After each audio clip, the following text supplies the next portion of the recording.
చీప్‌గా ఉంది కదా! కాస్త ఎక్కువ చికెన్ తెచ్చుకుందాం అని తెలిసిన వాడి షాప్‌కెళ్తే వాడు మైండ్ బ్లాక్ అయ్యే విషయాలు చెప్పాడండి. విషయం ఏంటంటారా? పార్టీలు, ఫంక్షన్‌లు, పండగలు, పబ్బాలు దేనికైనా గానీ ఏదున్నా లేకపోయినా చికెన్ అయితే కంపల్సరీ మ్యాండేటరీ కూడా అయిపోయింది. ఇదే చికెన్ ఈరోజు మన ప్రాణాల మీదకి తెస్తోంది.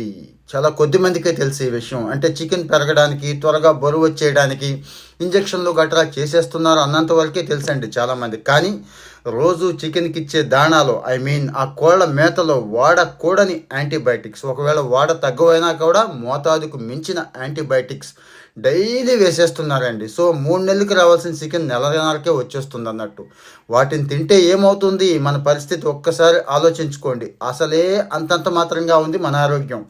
వర్కౌట్ లేదు, బయటేమో పొల్యూషన్, ఏది తిన్నా కానీ దరిద్రంగా ఉంది. ఇప్పుడు ఏదో చికెన్ అనుకుంటే అది కూడా చూసారుగా ఎంత దారుణంగా ఉందో. ఇవన్నీ కూడా నేను చెప్తున్నవే కాదండి, రీసెంట్గా WHO దగ్గర నుంచి చాలా ఫేమస్ సైన్స్ ఆర్టికల్స్ రాసినాయండి. విదేశాల్లో అయితే చాలా చాలా కంట్రోల్స్ ఉంటే చాలా పర్ఫెక్ట్గా ఉంటారు, మీకు తెలుసు ఆరోగ్యం విషయంలో. ఇక మన వాళ్ళు మనుషుల ఆరోగ్యమే పెద్దగా పట్టించుకోరు.